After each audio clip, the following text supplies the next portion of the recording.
So ఇక్కడ question చూడండి, క్రింది వాక్యాల్ని పరిశీలించండి అని చెప్పేసి ఉంది. సో ఒకటి, 1907లో సూరత్ సమావేశానికి రస్ బిహారీ ఘోష్ అధ్యక్షత వహించారు. 1905లో వచ్చేటప్పటికి మనకి గోపాలకృష్ణ గోఖలే. 1906లో దాదాబాయి నౌరోజీ గారు. 1907, 1908లో ఐఎన్సీకి అధ్యక్షత వహించింది రస్ బిహారీ ఘోష్. సో ఇది కరెక్ట్ ఆన్సర్ అవుతుంది. నెక్స్ట్ వన్, రస్ బిహారీ ఘోష్ స్వదేశీ ఉద్యమంలో భాగంగా కలకత్తా సమీపంలో ఒక అగ్గిపెట్టెల కర్మాగారాన్ని స్థాపించారు. స్వదేశీ ఉద్యమంలో భాగంగా భారతదేశంలో చాలా పరిశ్రమలు స్టార్ట్ అయినాయి అనమాట. సో దాంట్లో ఒకటి అగ్గిపెట్టెల కర్మాగారాన్ని కలకత్తాలో ఈయన స్థాపించడం జరిగింది. అలాగే 1917లో ఏర్పాటు చేసిన కాంగ్రెస్ ముస్లిం లీగ్ యొక్క సంయుక్త సమావేశం ఏదైతే ఉందో సో దానికి రస్ బిహారీ ఘోష్ అధ్యక్షత వహించారు. ఇవన్నీ కరెక్ట్ ఆన్సర్సే అవుతాయి కాబట్టి పైవన్నీ సరి అయినవే అనే దాన్ని తీసుకోవాలి. Option 4 is a correct answer. ఇక్కడ ఒకసారి చూడండి, మనకి రస్ బిహారీ ఘోష్ వచ్చేటప్పటికి 1907-8లో మనకి మెయిన్గా ఐఎన్సీకి అధ్యక్షత వహించారు. ఎగ్జాక్ట్గా ఈయన సూరత్లో అధ్యక్షత వహించినప్పుడే మనకి ఐఎన్సీ అనేది అతివాదులు మితవాదుల కింద విడిపోయింది. Next one, Bengal legislative council అనే దానికి 1891, 94, 1906, 1909లో ఈయన మనకి ఏమంటారు మెయిన్గా లీడర్గా వ్యవహరించడం జరిగింది, అధ్యక్షత వహించడం జరిగింది. Next one, companion of the order of Indian Empire అనే అవార్డుని 1896లో ఈయన తీసుకోవడం జరిగింది. అలాగే next, companion of the order of star in India అనే అవార్డుని 1909లో తీసుకున్నారు. అంటే ఇండియన్ ఎంపైర్ స్టార్ అనే అవార్డ్స్ ని ఈయన 1896, 1909లో తీసుకోవడం జరిగింది. నైట్ హుడ్ అనే బిరుదుని ఈయనకి 1915లో రస్ బిహారీ ఘోష్ గారికి ఇవ్వడం జరిగింది. ఇది రస్ బిహారీ ఘోష్ గారికి సంబంధించిన అంశాలు. గతంలో చాలా సార్లు ఈయనని అనుసరించుకుని ఈ క్వశ్చన్ అడిగారు 1907కి సంబంధించి. అలాగే బెంగాల్ లెజిస్లేటివ్ కౌన్సిల్ కి 4 సార్లు అధ్యక్షత వహించారు. బ్రిటిషర్స్ నుంచి ఈ బిరుదులన్నీ పొందారు. ఇందులో చాలా ఇంపార్టెంట్ నైట్ హుడ్ బిరుదుగా చెప్పొచ్చు. 1915లో ఈయనకి ఇవ్వడం జరిగింది. సో అప్పుడు మనకి ఏ ఆన్సర్ కరెక్ట్ అవుతుంది అంటే ఆప్షన్ 4 ఏదైతే ఉందో అది కరెక్ట్ ఆన్సర్ గా చెప్పొచ్చండి. సో నెక్స్ట్ క్వశ్చన్ చూడండి, which of the following is a book written by Balgangadhar Tilak. So Balgangadhar Tilak రాసిన బుక్ పేరు ఏంటి అని అడుగుతున్నారు. సో జనరల్ గా చూసుకుంటే మనకి Maratha and as well as kesari అనేవి బాలగంగాధర్ తిలక్ గారు స్థాపించిన పత్రికలు. ఇకపోతే ఆర్కిటిక్ హోమ్ ఆఫ్ ఆర్యన్స్ అనే బుక్ ని తిలక్ గారు రాశారు. అలాగే గీతా రహస్య అనే బుక్ ని కూడా రాశారనమాట.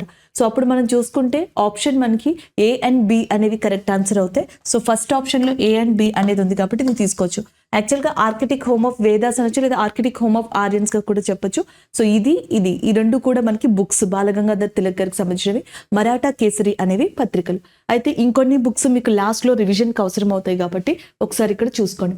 బాలగంగాధర్ తిలక్ గారు ఎవరైతే ఉన్నారో సో ఆయన గీతా రహస్య అనే బుక్ ని రాశారు. Arctic home of Aryans, the Orion or researches అనేది కూడా మనకి బాలగంగాధర్ తిలక్ గారు ఇవ్వడం జరిగింది. అది ఒకటి మీరు ఇంపార్టెంట్ గా గుర్తుపెట్టుకోవాల్సిన అంశాలు అనమాట. నెక్స్ట్ వచ్చేటప్పటికి లాలా లజపత్ రాయ్ గారు యంగ్ ఇండియా అనే బుక్ ని రాశారు. ఆర్య సమాజ్ అనే బుక్ ని రాశారు. అన్హ్యాపీ ఇండియా అనే దాన్ని రాశారు. ఆర్య సమాజ్ నా తల్లి లాంటిది అనే లాంటి సెంటెన్స్, దాని రుణం నేను ఎప్పటికీ తీర్చుకోలేను అని చెప్పిన వ్యక్తి ఎవరు అంటే లాలా లజపత్ రాయ్ గారే. అండ్ నెక్స్ట్ బిపిన్ చంద్రపాల్ గారు ద సోల్ ఆఫ్ ఇండియా, స్వదేశీ Swaraj, memories of my life time అనేది రాసింది కూడా బిపిన్ చంద్రపాల్ గారు. లాల్ బాల్ పాల్ వీళ్ళ ముగ్గురిని కూడా మనకి మెయిన్ గా ఎక్స్ట్రీమిస్ట్ అని చెప్పేసి అంటారు. సో మనకి మెయిన్ గా అతివాదులు అనమాట. నెక్స్ట్ వన్ కనుక చూసుకున్నట్టయితే మనకి ఇక్కడ ఇంకొక ఇద్దరు ఉన్నారు, సర్దార్ వల్లభాయ్ పటేల్, రవీంద్రనాథ్ గారు. రవీంద్రనాథ్ గారు 1912లో ఆయన రాసిన గీతాంజలి అనే బుక్ ని రిలీజ్ చేస్తే 1913లో ఆయనకి నోబెల్ బహుమతి లభించింది. అలాగే ఆయన కాబోలీ వాలా అనే బుక్ ని కూడా రాశారు. ఆయన లైఫ్ లో 60 బుక్స్ రాశారంట, 60కి పైగా. అందులో ఇవి ఇంపార్టెంట్ అనమాట.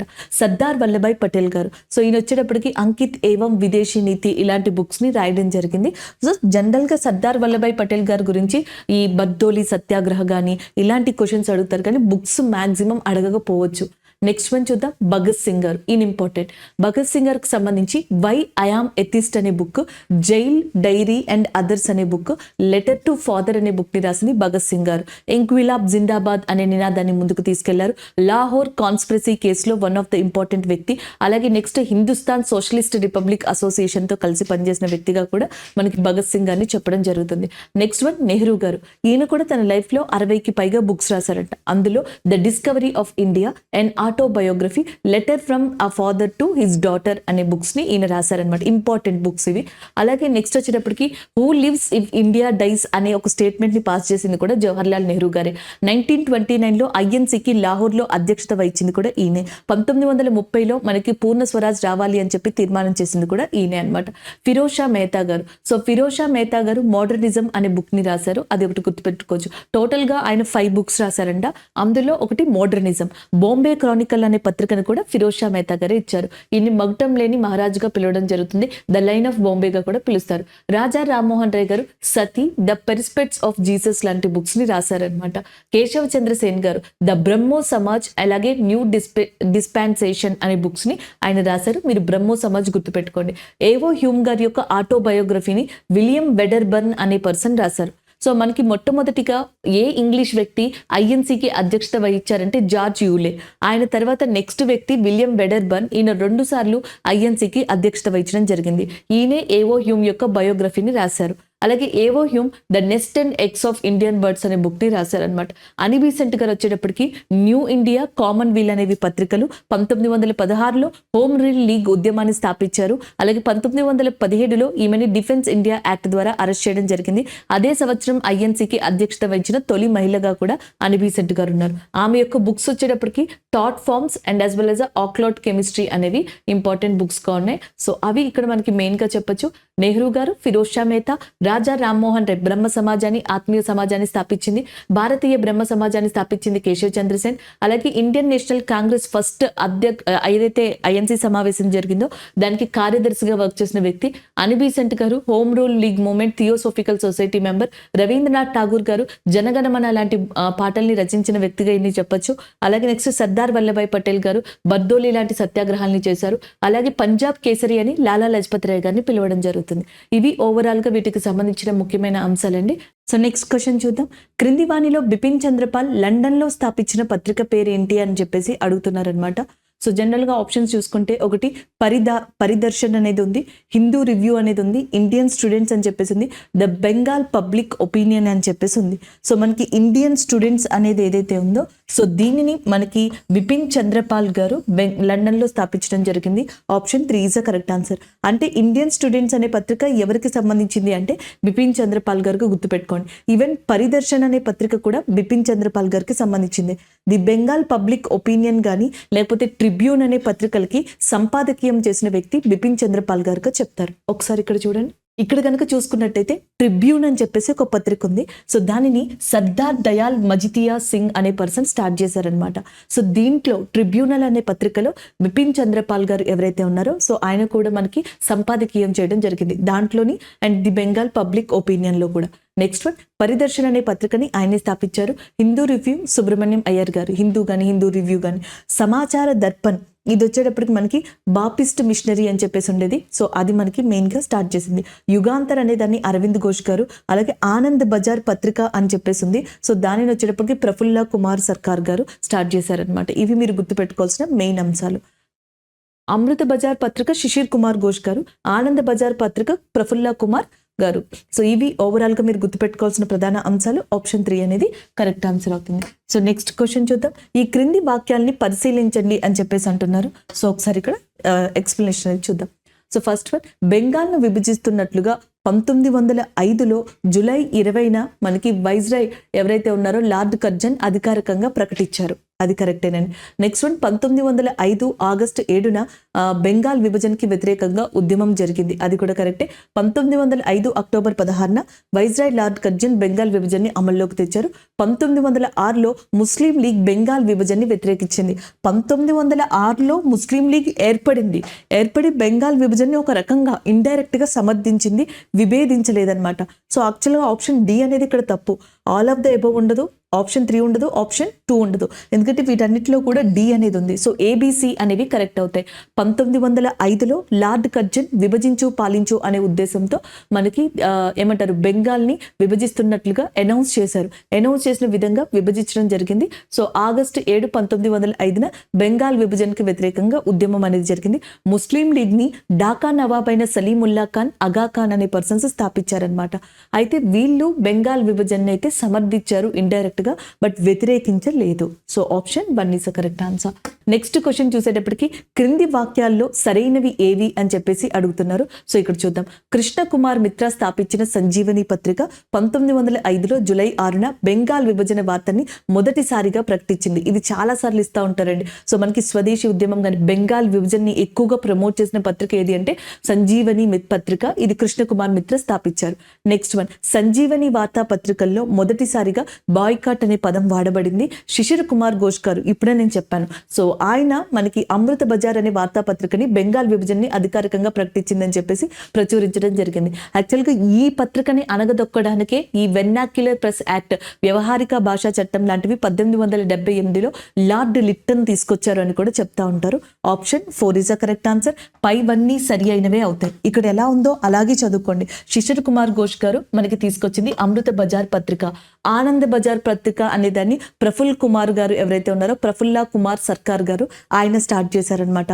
అలాగే నెక్స్ట్ బాయ్కాట్ అనే పదం మొట్టమొదటిసారిగా స్వదేశీ ఉద్యమంలో భాగంగా వినిపించింది. అది కూడా సంజీవని వార్తాపత్రికలో. ఎందుకంటే సంజీవని పత్రిక ఏదైతే కృష్ణ కుమార్ మిత్రా గారిచే స్థాపించబడిందో అది బెంగాల్ విభజనని సమర్థించడం జరిగింది. సో ఇవి ఓవరాల్ గా మీరు ఇక్కడ గుర్తుపెట్టుకోవాల్సిన అంశాలు.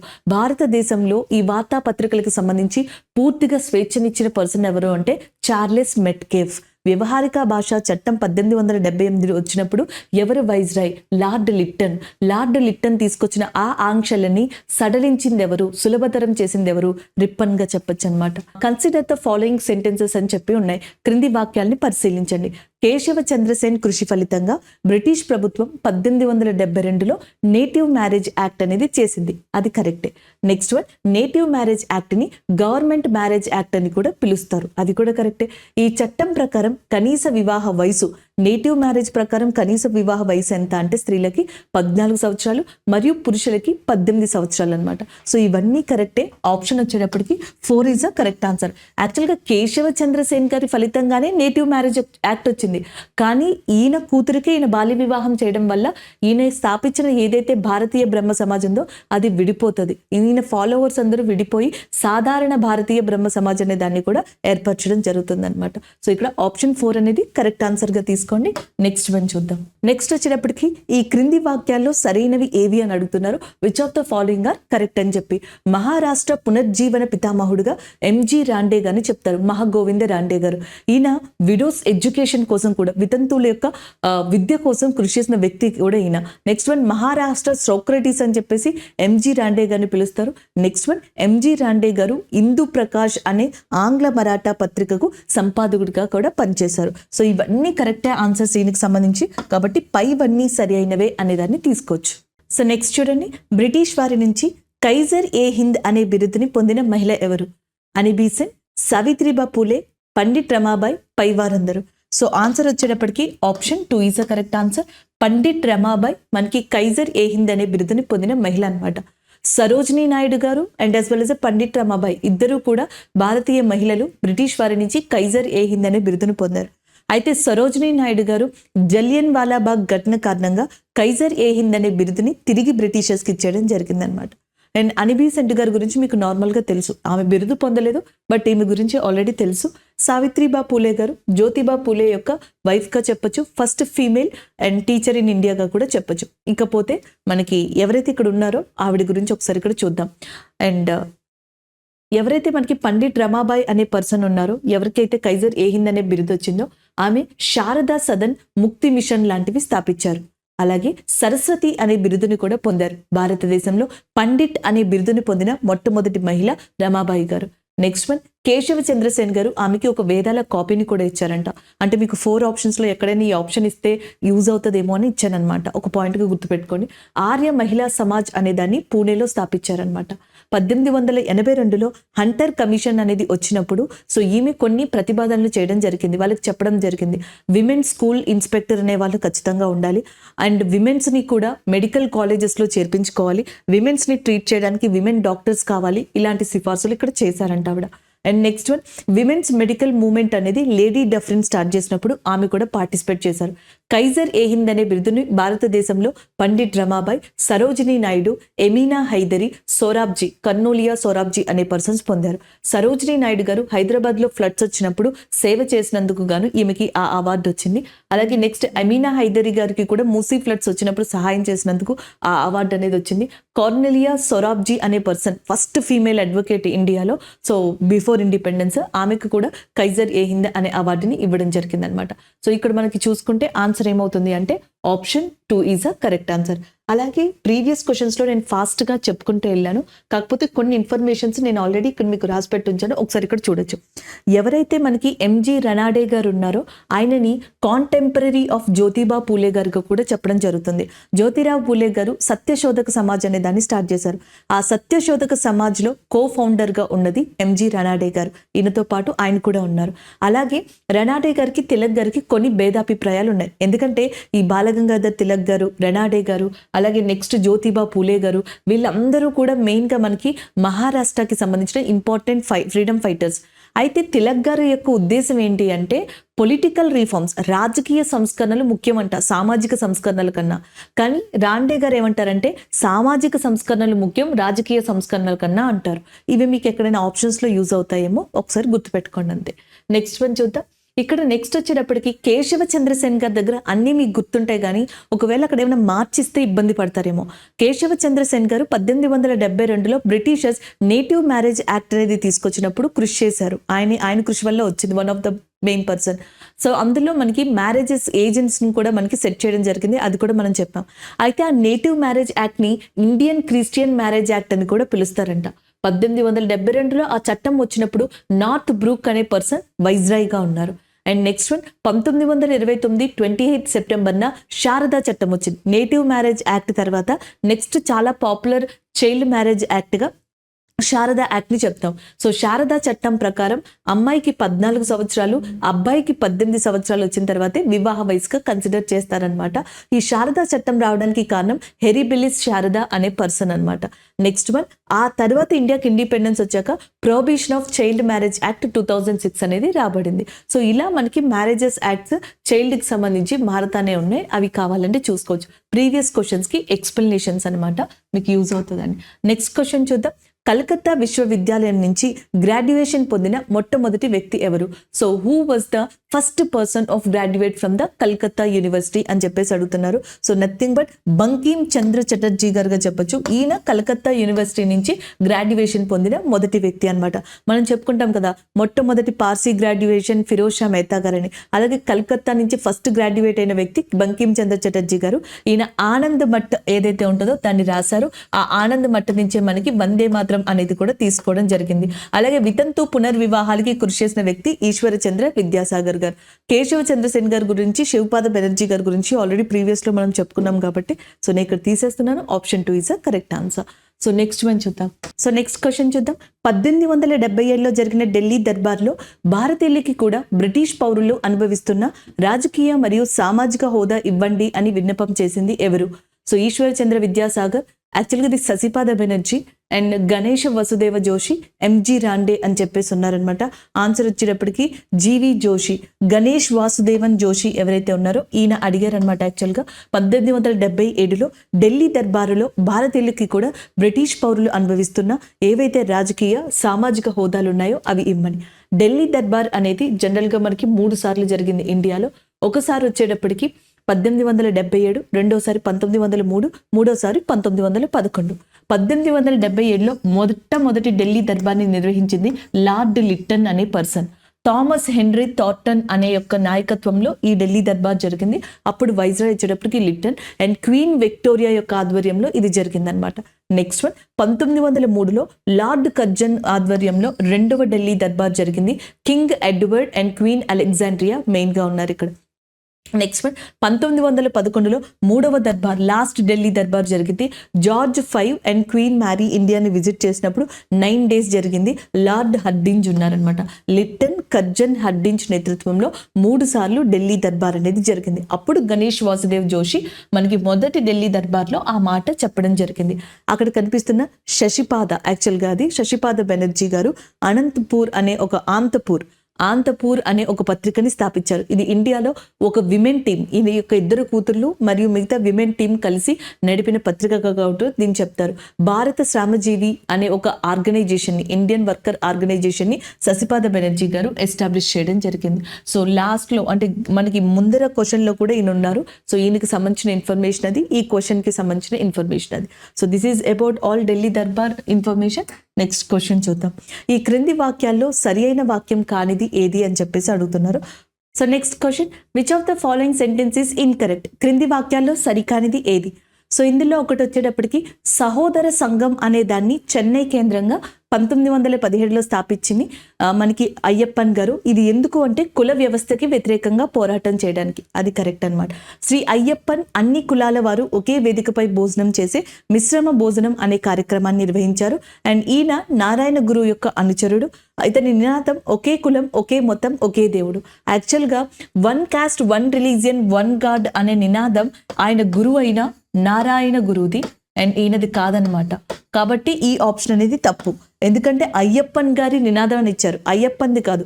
అయ్యప్పన్ గారి యొక్క గురువైన నారాయణ గురువు ఎవరైతే ఉన్నారో ఆయన యొక్క స్లోగన్ ఇది, ఒకే కులం, ఒకే మతం, ఒకే దేవుడు.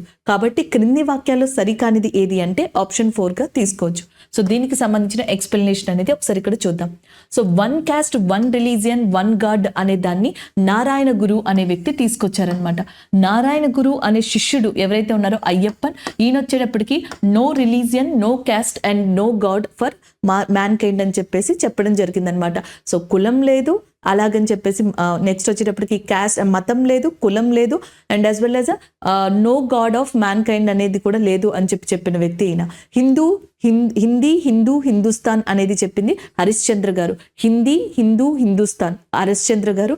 అలాగే అయ్యప్పన్ గారు no religion, no caste, no god for mankind, one caste, one religion, one god అని చెప్పింది నారాయణ గురువు గారు. క్లియరా అండి? సో ఇక్కడ ఇంకొకటి రామస్వామి పెరియార్కర్ అని చెప్పేసి ఉన్నారు, పెరియార్ అని చెప్పి.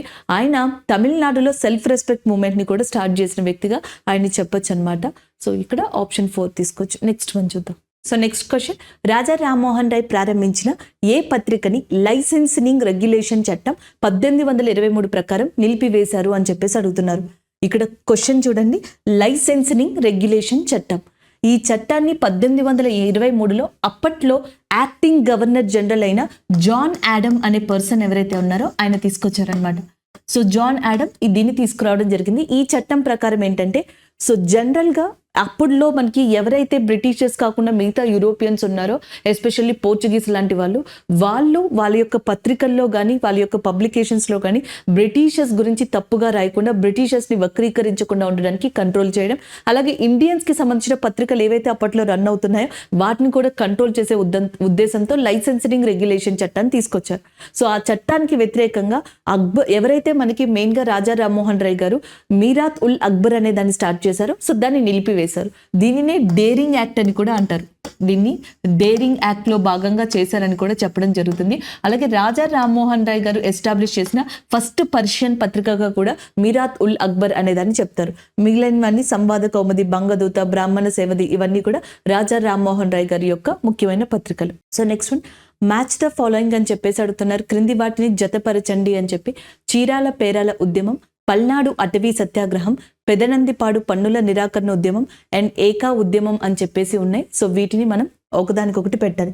ఏకా ఉద్యమం అనేది అవధ్ ప్రాంతంలో ఉన్న ఏదైతే పన్ను ఉందో దాన్ని తగ్గించడం కోసం మొట్టమొదటిగా ఈ కాంగ్రెస్ ఖిలాఫత్ స్టార్ట్ చేసిన ఉద్యమం. దాని తర్వాత దాన్ని మదారి పాసి అనే వ్యక్తి నిర్వహించడం జరిగింది. ఆప్షన్ 3 అనేది ఇక్కడ కరెక్ట్ ఆన్సర్ అవుతుంది అనమాట. నెక్స్ట్ వన్, పెదనందిపాడు పన్నుల నిరాకరణ ఉద్యమం అని చెప్పేసి ఒకటి ఉంది. అలాగే నెక్స్ట్ పల్నాడు అటవీ సత్యాగ్రహం, చీరాల పేరాల ఉద్యమం. చీరాల పేరాల ఉద్యమం వచ్చేటప్పటికి ఏంటంటే, కొన్ని గ్రామాల్ని కలిపి మున్సిపాలిటీగా చేయడం వల్ల పన్నుల భారం గత కంటే ఎక్కువగా పడింది. చిన్న చిన్న పనులు చేసుకునే వాళ్ళు ఆ పన్నులు కట్టలేకపోయారు. దాంతో మనకి ఎవరైతే దుగ్గిరాల గోపాలకృష్ణ గారు ఉన్నారో ఆయన యొక్క ఆధ్వర్యంలో సో ఈ ఉద్యమం అనేది స్టార్ట్ అయింది. సో మొదట్లో గాంధీ గారు విజయవాడ మీటింగ్కి వచ్చినప్పుడు ఎవరైతే దుగ్గిరాల గోపాలకృష్ణయ్య ఉన్నారో ఆయన్ని కలవడం జరిగింది. కలిసిన తర్వాత సమస్య వివరించిన తర్వాత ఆ గ్రామాల్ని ఖాళీ చేస్తే మేబీ సమస్య పోతుంది అన్న ఉద్దేశంతో గాంధీ గారు సజెస్ట్ చేయడం జరిగింది.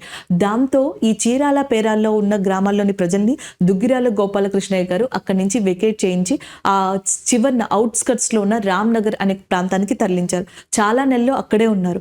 అయితే నిధుల కోసం అని చెప్పేసి ఎవరైతే మనకి దుగ్గిరాల గోపాలకృష్ణయ్య గారు వేరే ప్రాంతానికి వెళ్ళారో సో అదే టైంలో బ్రిటిషర్స్ ఈయనని బంధించడం జరిగింది. చేసేదేం లేక తిరిగి ప్రజలు మళ్ళీ చీరాల పేరాలకి వచ్చారనమాట.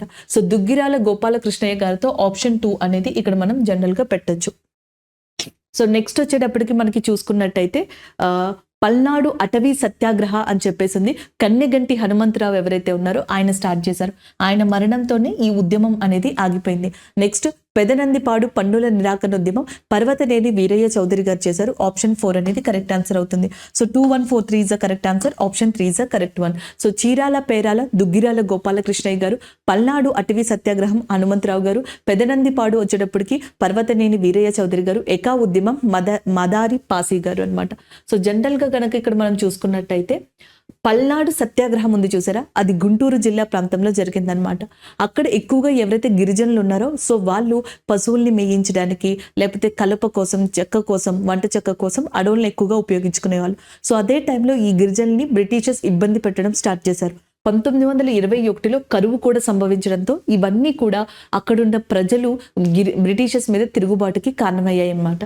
ఉన్నవ లక్ష్మీనారాయణ గారు, వేదాంతం నరసింహాచారి గారు ఎవరైతే ఉన్నారో సో వీళ్ళిద్దరూ కూడా ఇక్కడ పరిస్థితిని సమీక్షించడానికి వెళ్ళారు. సో వీళ్ళు కూడా ఇందులో పార్టిసిపేట్ చేశారు. కానీ ఉద్యమాన్ని నడిపించింది కన్నెగంటి హనుమంతరావు గారు. ఈయనతో పాటు ఇంకొక ముగ్గురు చనిపోవడం జరిగింది ఈ ఉద్యమంలో. దాని తర్వాత ఈ ఉద్యమం ఆగిపోయింది. పెదనందిపాడు ఉద్యమాన్ని వీరయ్య చౌదరి గారు, పర్వతనేని వీరయ్య చౌదరి గారు నడిపించారు. సో దీంట్లో ఏంటంటే 18 విలేజెస్ కి సంబంధించిన కరణాలు, మున్సిపల్, గ్రామ అధికారులు సో రిజైన్ చేయడం కూడా జరిగింది, రాజీనామా చేయడం జరిగింది దీనికి సంబంధించి. దాని తర్వాత హారిస్ అనే ఒక బ్రిటిష్ రాయబారిని పంపారు. కానీ ఏది పనవ్వకపోవడంతో పెదనందిపాడు ఉద్యమం చాలా తీవ్ర రూపం దాల్చుకుంది. సో ఇది కూడా లాస్ట్ కి బ్రిటిషర్స్ అణిచివేశారు.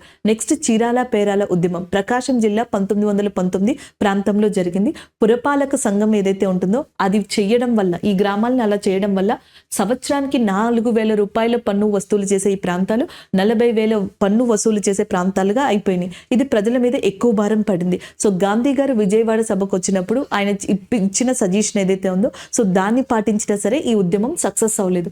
యాక్చువల్గా పెదనందిపాడు ఉద్యమం ఉంది కదా, ఈ ఉద్యమం టైంలోనే బర్దోలి సత్యాగ్రహ కూడా జరిగింది. గాంధీ గారు ఏం చెప్పారంటే బర్దోలి సత్యాగ్రహ రిజల్ట్ వచ్చిన తర్వాత, అది అయిపోయిన తర్వాత పెదనందిపాడు చూద్దామని చెప్పారు. సో ఈ లోపు దాన్ని ఆపమని అడిగారు. సో ఎప్పుడైతే వీళ్ళు ఆపారో ఇదే టైం అని చూసుకుని రూదర్ఫర్డ్ అనే బ్రిటిష్ ఆఫీసర్ ఈ వార్తని మొత్తం అంతా సర్క్యులేట్ చేసి తర్వాత ఈ ఉద్యమాన్ని ఆపేయడానికి ప్రయత్నించారు. ఇవి పెదనందిపాడు, చీరాల పేరాల, నెక్స్ట్ పల్నాడు అటవీ సత్యాగ్రహానికి సంబంధించిన ఇన్ఫర్మేషన్. సో అప్పుడు ఆన్సర్ ఏమవుతుంది అంటే 2143 అవుతుంది. నెక్స్ట్ వన్ చూద్దాం. సో నెక్స్ట్ క్వశ్చన్ వచ్చేటప్పటికి సైమన్ కమిషన్. ఇది 1927లో ఏర్పడి 1928లో ఇండియాకు వచ్చింది.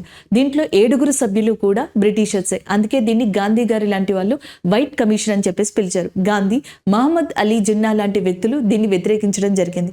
అండ్ వాళ్ళతో పాటుగా ఇండియాలో ఈ సైమన్ కమిషన్ ని చాలా మంది వ్యతిరేకించి కొన్ని ప్రాంతాల్లో నాయకత్వం వహించి మరి సైమన్ కమిషన్ కి వ్యతిరేకంగా సభల్ని నిర్వహించారు. అలా నిర్వహించిన వ్యక్తులు ఆ ప్రదేశాలు ఇచ్చి మ్యాచ్ చేయమని చెప్పేసి అడుగుతున్నారు. చూద్దాం. లాలా లజపతి రాయ్ని పంజాబ్ కేసరి అని చెప్పేసి అంటారు. ఈయన లాహోర్ అధ్యక్షతన సైమన్ గోబ్యాక్ లాంటి వాటితో దానికి వ్యతిరేకంగా మనకి ఈ ఉద్యమాల్ని నడపడం జరిగింది. ఆప్షన్ 1 అనేది ఇక్కడ పెడితే సరిపోతుంది. సో దీనివల్లే లాఠీ చార్జీ తిని తర్వాత కాలంలో ఆయన చనిపోతారు. ఆయన యొక్క మరణానికి ప్రతీకగా భగత్ సింగ్ గారు ఎవరైతే ఉన్నారో సో ఆయన బ్రిటిషర్స్ ఆఫీస్ ని చంపడం జరుగుతుంది. సో అదే లాహోర్ కుట్రగా కూడా చెప్తారనమాట. నెక్స్ట్ వచ్చేటప్పటికి మద్రాస్. టంగుటూరి ప్రకాశం గారు మెయిన్ గా అక్కడ మనకి లీడ్ చేస్తారు. ఆప్షన్ 2. ఆంధ్రాలో బొలుసు సాంబమూర్తి గారు. ఆప్షన్ 3. లక్నోలో జవహర్లాల్ నెహ్రూ గారు. సో 2134 అనేది కరెక్ట్ ఆన్సర్ అవుతుంది. Option 2 is a correct one. Ambedkar లాంటి వాళ్ళు ఎవరైతే ఉన్నారో సో వాళ్ళు సైమన్ కమిషన్ ని యాక్సెప్ట్ చేస్తారు, రమ్మని చెప్పడం జరుగుతుంది అనమాట. సో ఇలాంటివి కూడా విభిన్న అభిప్రాయాలు సైమన్ కమిషన్ మీద ఉన్నాయి. సైమన్ కమిషన్ ఇచ్చిన రిపోర్ట్ ని ఆధారంగా చేసుకుని బ్రిటిషర్స్ ఇండియా మీదకి ఒక ఛాలెంజ్ ని విసురుతారు. సో ఆ ఛాలెంజ్ ప్రకారం ఏంటి అంటే మోతీలాల్ నెహ్రూ గారు మిగతా మంది సభ్యులు కలిసి ఒక రిపోర్ట్ ని తయారు చేస్తారు. దాన్ని నెహ్రూ రిపోర్ట్ గా చెప్పడం జరుగుతుంది. ఈ నెహ్రూ రిపోర్ట్ ని డెత్ రిపోర్ట్ ఆఫ్ ముస్లిమ్స్ గా చెప్పింది ఎవరు అంటే మొహమ్మద్ అలీ జిన్నా. సో దాని తర్వాతే మొహమ్మద్ అలీ జిన్నా గారు కొన్ని పాయింట్స్ 14 పాయింట్స్ తో కూడుకున్న షరతుల్ని క్రియేట్ చేయడం జరుగుతుంది. సో దాన్ని అలీ పాయింట్స్ లేదా అలీ జిన్నా పాయింట్స్ గా కూడా చెప్పడం జరుగుతుంది అనమాట. సో అదంతా లింక్డ్ సబ్జెక్ట్ గా చెప్తాం. ఇక్కడ option 2 is a correct answer. Next one చూద్దాం. So next question, consider the following sentences. British Viceroy Lord Wellington during the second and third roundtable meeting. In the second and third roundtable meeting, the Secretary of State for India, Samuel Hoare. మనకి 3 round table సమావేశాలు జరిగాయి. Simon commission submit చేసిన report ప్రకారం మొహమ్మద్ అలీ జిన్నా యొక్క ఏదైతే recommendations ఉంటాయో దాని ప్రకారం వైస్రాయ్ లార్డ్ ఇర్విన్ ఎవరైతే ఉన్నారో ఆయన సజెస్ట్ చేసిన ప్రకారం అప్పట్లో ప్రైమ్ మినిస్టర్ అయిన British prime minister Ramsay MacDonald గారి యొక్క ఆధ్వర్యంలో రౌండ్ టేబుల్ సమావేశాలు అనేవి లండన్లో ప్రారంభమవుతాయి. ఇవి 3 జరుగుతాయి. ఈ మూడిట్లో మొట్టమొదటి జరిగినప్పుడు లార్డ్ ఇర్విన్ వైస్రాయ్గా ఉంటారు. రెండోది మూడోది జరిగినప్పుడు మనకి లార్డ్ వెల్లింగ్టన్ అనే ఆయన వైస్రాయ్గా ఉంటారు. ఈ ఆప్షన్ కరెక్టే. నెక్స్ట్ వన్, రెండవ మూడవ రౌండ్ టేబుల్ సమావేశం జరిగినప్పుడు secretary to the state of India, భారతదేశ రాజ్య కార్యదర్శిగా శాముల్ హోర్ అనే పర్సన్ ఉంటారు. అదే కనుక ఫస్ట్ రౌండ్ టేబుల్ సమావేశం జరిగినప్పుడు భారతదేశ కార్యదర్శిగా ఉండేది William Wedgwood Benn. So William Wedgwood Benn అనే ఆయన భారతదేశ కార్యదర్శిగా ఉండడం జరుగుతుంది ఫస్ట్ రౌండ్ టేబుల్ సమావేశానికి అనమాట. ఈ రెండు కరెక్టే కాబట్టి all of the above is a correct answer. Option 3 is a correct one. 3 round table సమావేశానికి హాజరైన వ్యక్తి అంబేద్కర్ గారు. రెండవ రౌండ్ టేబుల్ సమావేశానికి గాంధీ గారు హాజరవుతారు. గాంధీ గారితో పాటుగా మనకి ఈ ఎవరైతే ఉన్నారో ముఖ్యంగా సరోజినీ నాయుడు గారు కూడా మనకి అటెండ్ అవ్వడం జరుగుతుంది. ఇవి ఓవరాల్ గా గుర్తుపెట్టుకోవాల్సిన అంశాలు. నెక్స్ట్ వన్ చూద్దాం. సో నెక్స్ట్ క్వశ్చన్ చూడండి, క్రింది వాణిలో సరికానిది ఏది? Which of the following is incorrect?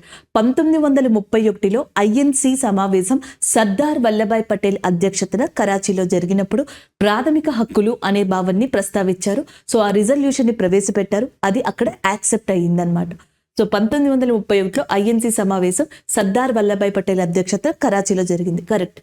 1931 March 23న భగత్ సింగ్, రాజ్గురు, సుఖదేవులని బ్రిటిష్ ప్రభుత్వం ఉరితీసింది. అది కూడా కరెక్టే.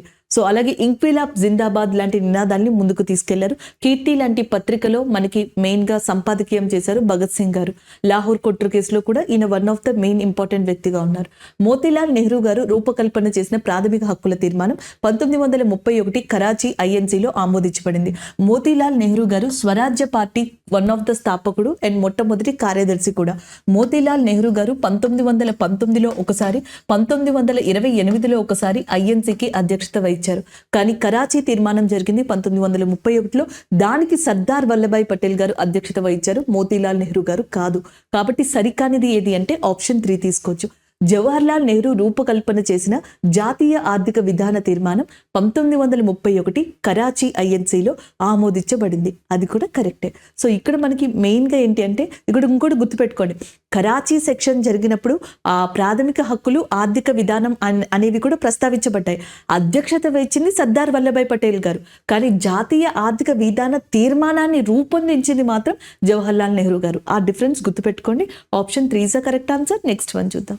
సో నెక్స్ట్ క్వశ్చన్, ఈ క్రింది ఏ చట్టం ప్రకారం భారతదేశంలో విద్యా వ్యాప్తికి మొదటిసారి ₹1,00,000 కేటాయించారు? According to which of the following act 1,00,000 rupees was allocated for the first time for the spread of education in ఇండియాగా అడుగుతున్నారు. సో ఆన్సర్ వచ్చేటప్పటికి option 3 is the correct answer. 1813 charter చట్టం, 1813 చార్టర్ చట్టం ప్రకారం భారతదేశంలో విద్యా వ్యాప్తికి మొదటిసారి ₹1,00,000 కేటాయించడం జరిగింది. 1833 చార్టర్ చట్టం ఉంది చూసారా, దీని ద్వారా ఏం చేశారంటే గవర్నర్ జనరల్ ఆఫ్ బెంగాల్ అనే ఆయన్ని గవర్నర్ జనరల్ ఆఫ్ ఇండియాగా మార్చారు. అలా first time governor general of ఇండియాగా భారతదేశంలో అపాయింట్ అయిన పర్సన్ గా విలియం బెంటిక్ గారిని చెప్పొచ్చు అనమాట. సో నెక్స్ట్ వన్, బ్రిటిష్ ఎవరైతే మొనార్కీ ఉన్నారో వాళ్ళ దగ్గర మనకి ఈస్ట్ ఇండియా కంపెనీ కొన్ని సంవత్సరాలు భారతదేశంలో మోనోపాలీ వ్యాపారాన్ని చేసుకుంటామని అనుమతి తెచ్చుకుంది. కాకపోతే 1813లో నెపోలియన్ బోనపార్టీ వల్ల యూరోప్ ఖండంలో పరిస్థితులు మారిపోయాయి. అండ్ బ్రిటిష్లో ఉన్న లేదా బ్రిటన్లో ఉన్న వేరే కంపెనీలు కూడా భారతదేశం దాని పరిసర ప్రాంతాల్లో వ్యాపారం చేసుకుంటాము అని చెప్పి బ్రిటిష్ ప్రభుత్వం మీద ఒత్తిడి తెచ్చాయి.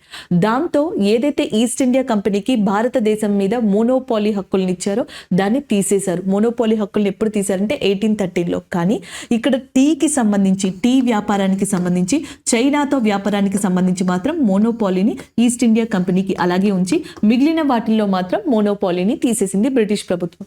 1833 చార్టర్ చట్టం వచ్చేటప్పటికి ఈ రెండింటిని కూడా తొలగించడం జరిగింది. కేవలం విద్యకి ₹1,00,000 ఇవ్వడమే కాదు, ఇవన్నీ కూడా 1813 చట్టంలోనే జరిగాయి. నెక్స్ట్ వన్, 1773లో రెగ్యులేటింగ్ చట్టాన్ని తీసుకొచ్చినప్పుడు గవర్నర్ ఆఫ్ బెంగాల్ని గవర్నర్ జనరల్ ఆఫ్ బెంగాల్గా మార్చడం జరిగింది. అలా ఫస్ట్ టైం వారెన్ హేస్టింగ్స్ అనే పర్సన్ని గవర్నర్ జనరల్ ఆఫ్ బెంగాల్గా మార్చి ఈయన కిందకి మద్రాస్ మరియు బాంబేకి సంబంధించిన గవర్నర్స్ని తీసుకురావడం జరిగింది. 1774లోనే సుప్రీం కోర్ట్ అనే దాన్ని ఎస్టాబ్లిష్ చేసి సర్ ఎల్జిమ్ ఇంపే ఆయనని భారత ప్రధాన న్యాయమూర్తిగా అపాయింట్ చేయడం కూడా జరిగింది. సో నెక్స్ట్ 1784లో మనకి పిట్స్ ఇండియా యాక్ట్ అనేది రావడం జరిగింది. సో దాని తర్వాత 93 చార్టర్ చట్టం ఇలాంటివి రాచాయి. Board of control and court of directors అనే వాటిని కూడా తీసుకురావడం జరిగింది. So next one, Macaulay minutes అనేది దేనికి సంబంధించింది అని అడుగుతున్నారు. కరువు భత్యం, విద్యా అంశం, ఆరోగ్య అంశం, వ్యవసాయం. సో ఆన్సర్ వచ్చేటప్పటికి మెకాలే మినిట్ అనేది విలియం బెంటిక్ కాలంలో అపాయింట్ చేశారు. అది కూడా విద్య అంశంగా చెప్పొచ్చు. Option 2 is a correct answer. So అంతకు ముందర ఎలా ఉండేది అంటే ఓరియంటల్ లాంగ్వేజ్కి ఎక్కువ ప్రతిపాదన ఇచ్చారనమాట. అంటే మాతృభాషలో ప్రతిపాదించవచ్చు, బోధించవచ్చు, మాతృభాష అనేది కూడా మ్యాండేటరీ చేయాలి ఇలాంటివి. సో ఓరియంటల్ లాంగ్వేజ్ని మనకి మెయిన్గా డామినేట్ చేసేలాగా ఆంగ్లో ఎడ్యుకేషన్ని లేదా ఇంగ్లీష్ ఎడ్యుకేషన్ని ప్రమోట్ చేసేలాగా ఈ మెకాలే మినిట్ అనేది మనకి ప్రతిపాదించడం జరిగింది.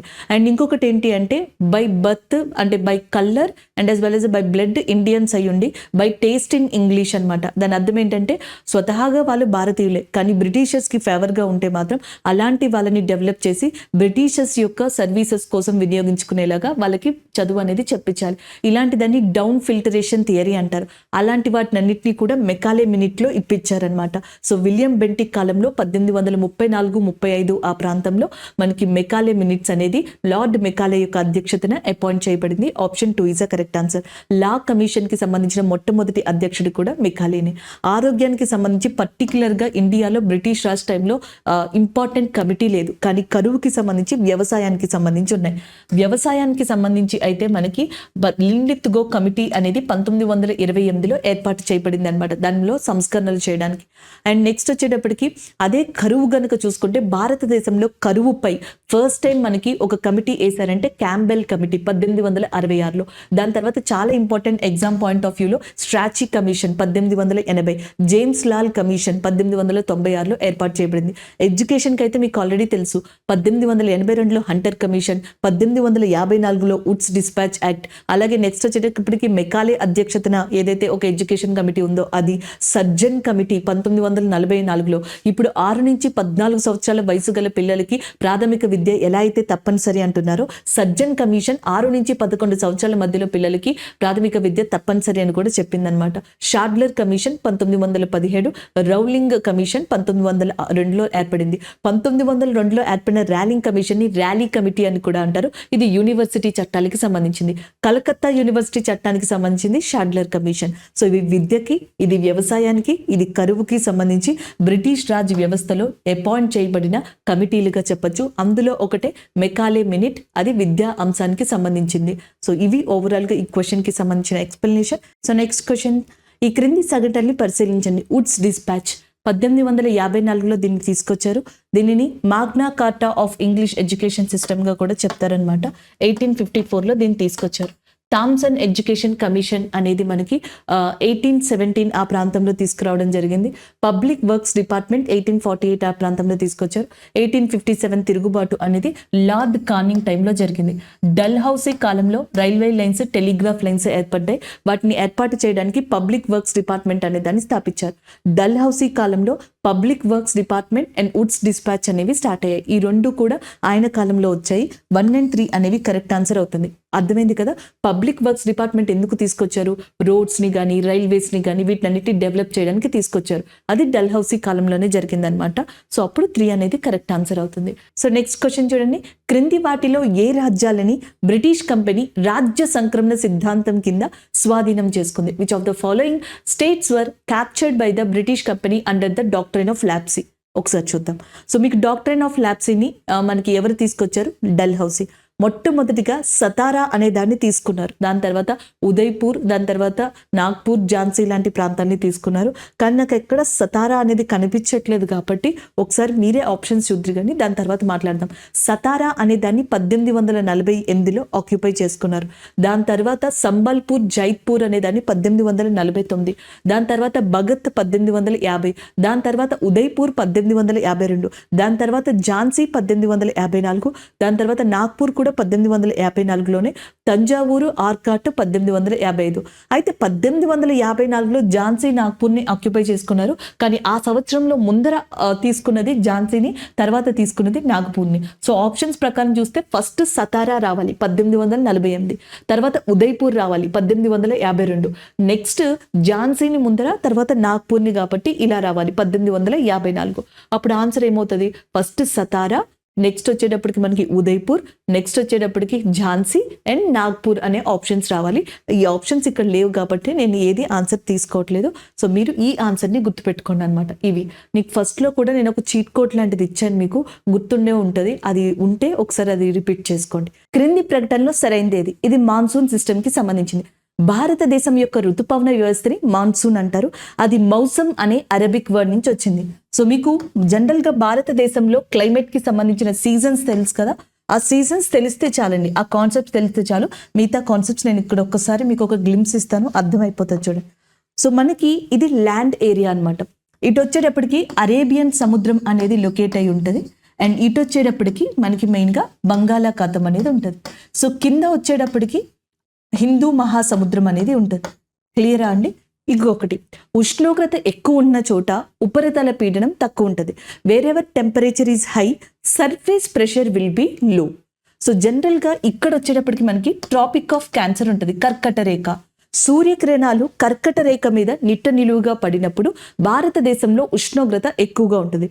When the solar radiation or sun rays are directly towards tropic of cancer, that India and Indian land will record highest temperature.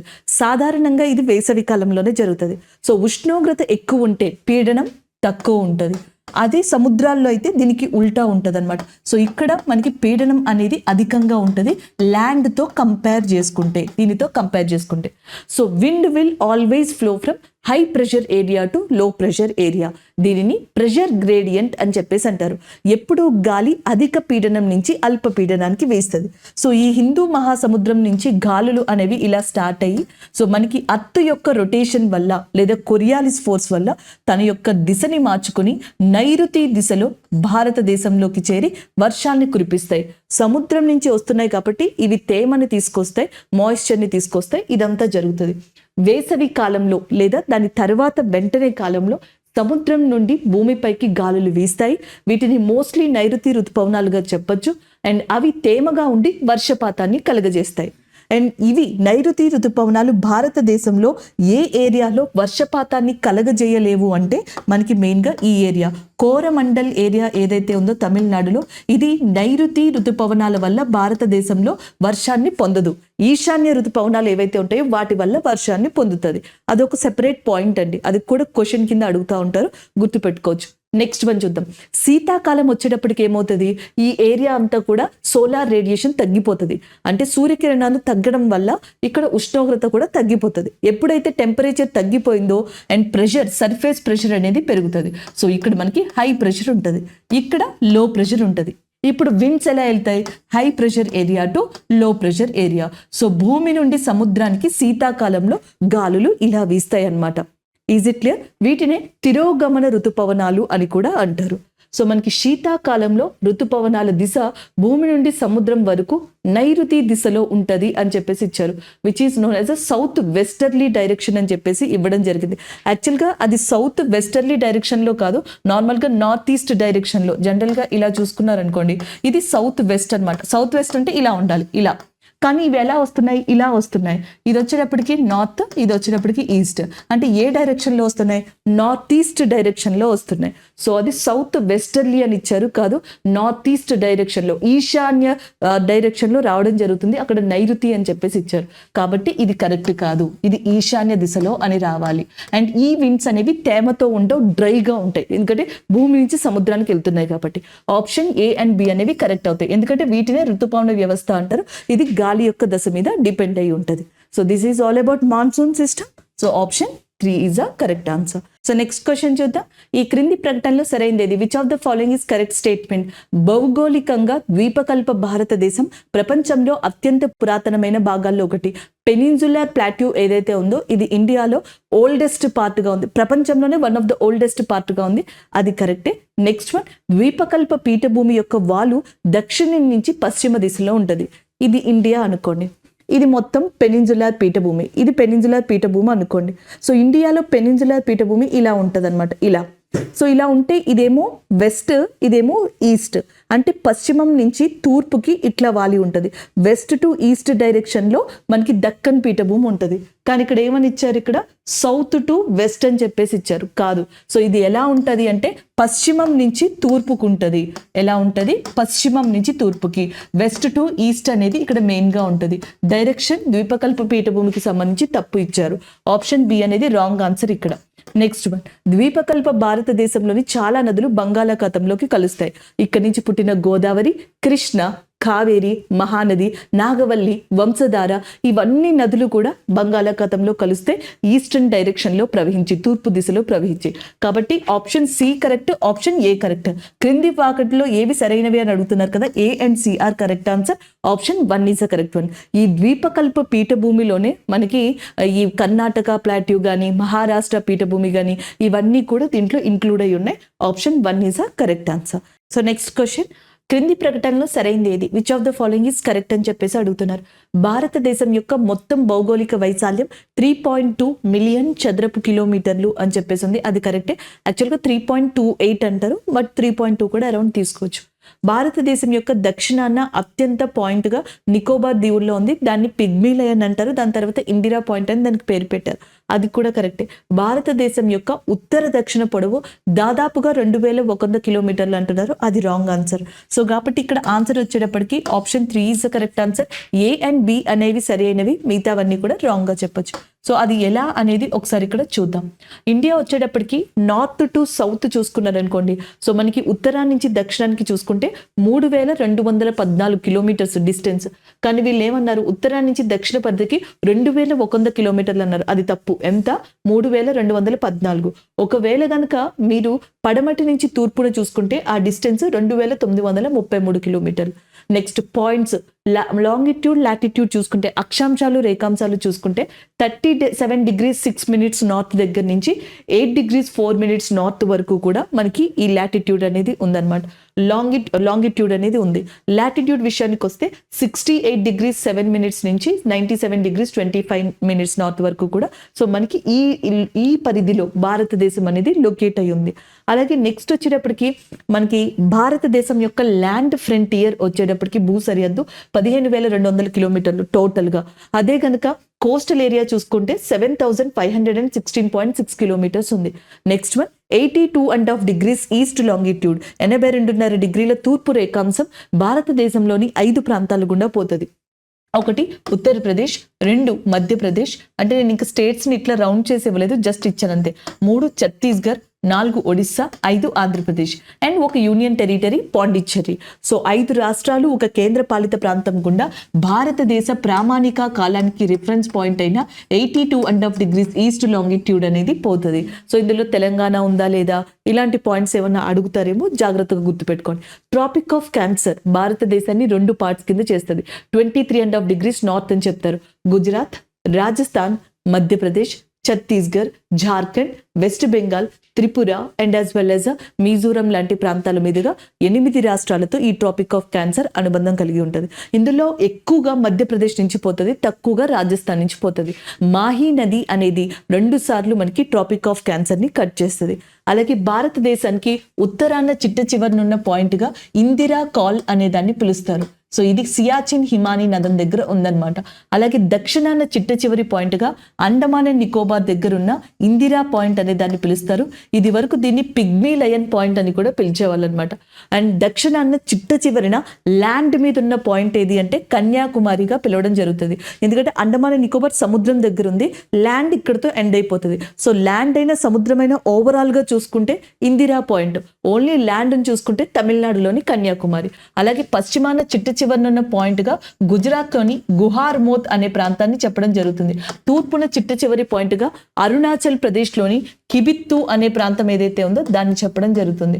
So ఇవి భారతదేశానికి చిట్ట చివరనున్న పాయింట్స్ గా చెప్తాం. అలాగే ఇటువైపు పాకిస్తాన్ తో రాట్క్లిఫ్ అనే సరిహద్దుని కలిగి ఉంది, చైనాతో మెక్మోహన్ అనే సరిహద్దుని కలిగి ఉంది, అలాగే శ్రీలంకతో పాక్ జలసంధి అనే సరిహద్దుని కలిగి ఉంది, ఆఫ్ఘనిస్తాన్తో డ్యురాండ్ రేఖ అనే సరిహద్దుని కలిగి ఉంది. సో ఇవి ఓవరాల్ గా మీరు గుర్తుపెట్టుకోవాల్సిన ప్రధాన అంశాలు. Here option 3 is the correct answer. So next one, waterfalls ఇచ్చారు, దాన్ని మ్యాచ్ చేయమని అడుగుతున్నారు. ఒకసారి ఇక్కడ చూద్దాం. దూద్ సాగర్ అని చెప్పేసి ఉంది. దూద్ సాగర్ వచ్చేటప్పటికి మనకి మెయిన్ గా ఎక్కడ ఉంటది అంటే మాండోవి నది మీద క్రియేట్ చేయబడింది. మాండోవి నది అనేది దూద్ సాగర్ ని క్రియేట్ చేసింది. ఆప్షన్ 1 అక్కడ కరెక్ట్ అవుతుంది. నర్మదా నది క్రియేట్ చేసిన జలపాతంగా కపిలధార అనే దాన్ని చెప్తాం. కావేరీ నది హోగే నక్కల్, శారావతి నది జోగ్ జలపాతం. సో 1, 2, 3, 4 అనేది కరెక్ట్ ఆన్సర్ అవ్వాలి. Option 1 is a correct one. ఈ మాండోవి నది ఉంది చూసారా, ఇది గోవాలో ఇంపార్టెంట్ గా చెప్తాం. గోవా యొక్క జీవనది, ద లైఫ్ లైన్ ఆఫ్ గోవాగా కూడా దీన్ని పిలుస్తారు. గోవాలో ఇది జువారి అనే ఇంకో నదితో కలిసిపోయి మనకి గోవా దగ్గర మర్ముగోవన్ పోర్ట్ ఉంది చూసారా, అక్కడి నుంచి ప్రవహించి సముద్రంలో కలిసిపోతుంది, అరేబియన్ సముద్రంలో. అదే మాండోవి నది మీద దూద్ సాగర్ అనేది ఉంది. ఇది గోవాలో చాలా ఫేమస్ అయిన వాటర్ ఫాల్స్ గా చెప్తాం. దూద్ సాగర్ వేరు, దువందారా వేరు. దువందారా, కపిలధార, సహస్రధార ఇవన్నీ కూడా మనకి మెయిన్ గా నర్మదా నది క్రియేట్ చేసే వాటర్ ఫాల్స్ అన్నమాట. ఈ దువందార జలపాతాన్ని క్లౌడ్ ఆఫ్ మిస్ట్ అని కూడా పిలవడం జరుగుతుంది. ఇవన్నీ నర్మదా నది క్రియేట్ చేసే వాటర్ ఫాల్స్. అండ్ దువందార అయితే ఎస్పెషల్లీ మధ్యప్రదేశ్ లోనే ఉంటుంది. కపిలధార మధ్యప్రదేశ్ కి ఉత్తరప్రదేశ్ కి మధ్యలో కనిపిస్తుంది, ఆ బోర్డర్ దగ్గర. నెక్స్ట్ వన్ హోగే నక్కల్, కావేరీ నది క్రియేట్ చేస్తుంది. కావేరీ నది కర్ణాటకలో క్రియేట్ చేసే వాటర్ ఫాల్స్ గా హోగే నక్కల్ అనే దాన్ని చెప్తాం. ఇదే కావేరీ నది మనకి శివ సముద్రం అనే జలపాతాన్ని కూడా కర్ణాటకలో మనకి పుట్టించడం జరుగుతుంది అనమాట, ఆరిజినేట్ చేయించడం. శారావతి నది వచ్చేటప్పటికి జోగ్ జలపాతాన్ని క్రియేట్ చేస్తుంది. సో కాబట్టి option 1, 2, 3, 4 is the correct answer. ఇలాంటివి చాలా వాటర్ ఫాల్స్ ఉన్నాయి. నోహ సింగ్ టియాంగ్ అనే ఒక జలపాతం ఉంది. నోహ సింగ్ టియాంగ్ అని చెప్పేసి ఒక జలపాతం ఉంది. ఇది వచ్చేటప్పటికి మనకి మేఘాలయలో లొకేట్ అయింది. అలాగే బిషప్ జలపాతం అని చెప్పేసి ఉంది, ఇది కూడా మేఘాలయలోనే లొకేట్ అయింది. స్వీట్ వాటర్ ఫాల్స్ అని ఉన్నాయి, ఇవి కూడా మేఘాలయలోనే ఉన్నాయి. అలాగే మల్లెల తీర్థం, తలకోన ఇవన్నీ కూడా మనకి సౌత్ ఇండియాలో ఉన్న వాటర్ ఫాల్స్ గా చెప్పొచ్చు. సో ఒక్కొక్క దాన్ని గుర్తుపెట్టుకోవడానికి ట్రై చేయండి. Option B is a correct answer. 1, 2, 3, 4. Next question చూద్దాం. సో నెక్స్ట్ క్వశ్చన్ చూడండి. The intellectual property appellate board has ordered Chennai based geographical indication registry to issue geographical indication tag for the basmati rice which is applicable to 7 Indian states. So recent గా మనకి భారతదేశంలో ఏదైనా భౌగోళిక గుర్తింపు ఇవ్వాలనుకోండి, దానికి geographical indication tag సంస్థ ఏదైతే ఉందో అదే ఇవ్వాలి. అది చెన్నై బేస్డ్ గా పనిచేస్తుంది. రీసెంట్ గా దానికి ఇంటలెక్చువల్ ప్రాపర్టీ అప్లియేట్ బోర్డ్ అనేది ఏం చెప్పింది అంటే, సో మనకి బాస్మతి రైస్ కి సంబంధించి జిఐ ట్యాగ్ నివ్వండి, అది కూడా భారతదేశంలో 7 రాష్ట్రాలకి. అయితే ఇక్కడ ఏమని అడుగుతున్నారు, ఈ 7 రాష్ట్రాలు దశలు కాదు, ఈ 7 రాష్ట్రాలు భారతదేశంలో గోదావరి నది పరివాహక ప్రాంతంలో ఉన్నాయి. అంటే ఇండైరెక్ట్ గా సౌత్ ఇండియాలో ఉన్నాయి ఎక్కువగా అని చెప్తున్నారు. నెక్స్ట్ వన్, ఈ 7 రాష్ట్రాలు హిమాలయాల దిగువన ఉన్నాయి. ఈ 7 రాష్ట్రాలు భారతదేశంలోని ఈశాన్య ప్రాంతాల్లో ఉన్నాయి. ఈ 7 రాష్ట్రాలు దక్షిణ భారతదేశంలో ఉన్నాయి. సో గోదావరి నది పరివాహక ప్రాంతం అంటే Maharashtra and as well as Telangana and Andhra Pradesh, Chhattisgarh, Odisha ఇవి వస్తాయి. బాస్మతి రైస్ ఎక్కువగా ఉత్తరాఖండ్, ఉత్తరప్రదేశ్, ఢిల్లీ ఇలాంటి ప్రాంతాల్లో జిఐ ట్యాగ్ పొందింది. కాబట్టి దక్షిణ భారతదేశంలో ఉన్నాయని చెప్పలేం, and as well as next ఈశాన్య ప్రాంతాల్లో ఉన్నాయని చెప్పలేం, గోదావరి నది పరివాహక ప్రాంతం అని చెప్పలేం. సో హిమాలయాల కిందే మనకి ఢిల్లీ, ఉత్తరాఖండ్, ఉత్తరప్రదేశ్, వెస్ట్ బెంగాల్ ఈ ప్లేసెస్ అన్నీ ఉన్నాయి. ఇక్కడ బాస్మతి రైస్ చాలా ఫేమస్. సో అప్పుడు ఏమవుతుంది, ఈ 7 రాష్ట్రాలు హిమాలయాలకి దిగువన ఉన్నాయి. అంటే ఆప్షన్ బి అనేది కరెక్ట్ ఆన్సర్ అవుతుంది. ఆ 7 రాష్ట్రాలు నేను ఇక్కడ ఇచ్చేసాను, జనరల్ గా చూసుకోవచ్చు. పంజాబ్, హర్యానా, ఉత్తరాఖండ్, ఉత్తరప్రదేశ్, ఢిల్లీ, హిమాచల్ ప్రదేశ్ అన్ని పక్క పక్కనే. సో హిమాచల్ ప్రదేశ్ అంటే హిమాలయాలకి దిగువన అంటే కంప్లీట్ గా కూడా చెప్పక్కర్లేదు. హిమాచల్ ప్రదేశ్ కి పైన కూడా హిమాలయాస్ ఉన్నాయి, గ్రేటర్ హిమాలయాస్ అంటాం. హిమాచల్ ప్రదేశ్, దాని తర్వాత నెక్స్ట్ ఉత్తరాఖండ్, నెక్స్ట్ ఉత్తరప్రదేశ్, ఢిల్లీ, హర్యానా, పంజాబ్ ఇవన్నీ కూడా మనకి ఈ 7 రాష్ట్రాలు బాస్మతి రైస్ ని మనకి జిఐ ట్యాగ్ ని పొందాయి. ఈ 7 రాష్ట్రాలు మోస్ట్లీ హిమాలయాలకు దిగువకే ఉంటాయి కాబట్టి ఆప్షన్ బి అనేది కరెక్ట్ ఆన్సర్ అవుతుంది. నాకు తెలిసి మీకు హిమాచల్ ప్రదేశ్ డౌట్ వస్తుంది, బట్ హిమాచల్ ప్రదేశ్ లో కూడా హిమాలయాలు ఉన్నాయి, అవి కూడా గ్రేటర్ హిమాలయాస్ కింద ఉన్నాయి. సో కాబట్టి అలా చూసుకోవచ్చు. Option 2 is a correct one. And ఇంకొకటి, Pakistan and as well as India కూడా ఈ బాస్మతి రైస్ GI ట్యాగ్ ప్రపంచంలో గుర్తింపు పొందడానికి రెండు కూడా మంచి టగ్వార్ సిచ్యువేషన్లోకి వచ్చాయని చెప్పొచ్చు 2021 నుంచి. ఎందుకంటే మనకి ప్రపంచంలో 70% బాస్మతి రైస్ని ఎక్స్పోర్ట్ చేస్తుంది ఇండియా అనమాట. అలాగే మన తర్వాత పాకిస్తాన్ కూడా అంతే ఎత్తున ఆల్మోస్ట్ దాదాపుగా ఏమంటారు బాస్మతి రైస్ని ఎక్కువగా ప్రపంచంలో ఎక్స్పోర్ట్ చేస్తుంది, ఉత్పత్తి చేస్తుంది. ఈ రెండు కూడా ప్రపంచవ్యాప్తంగా GI ట్యాగ్ని పొందాలి బాస్మతి రైస్ అని చెప్పేసి చూస్తున్నాయి. అది ఇంకా సిచ్యువేషన్ మనకి కంప్లీట్గా కన్క్లూడ్ అవ్వలేదు అనమాట. సో నెక్స్ట్ క్వశ్చన్, మనకి ఇది ఫారెస్ట్ గురించి కొంచెం డిఫరెంట్ టైప్. అంటే ఇండియాలో టైప్స్ ఆఫ్ ఫారెస్ట్లు మనకి తెలుసు. సో వాటిని ఏ వేరియబుల్స్ మీద మనకి మెయిన్గా ఇస్తారు?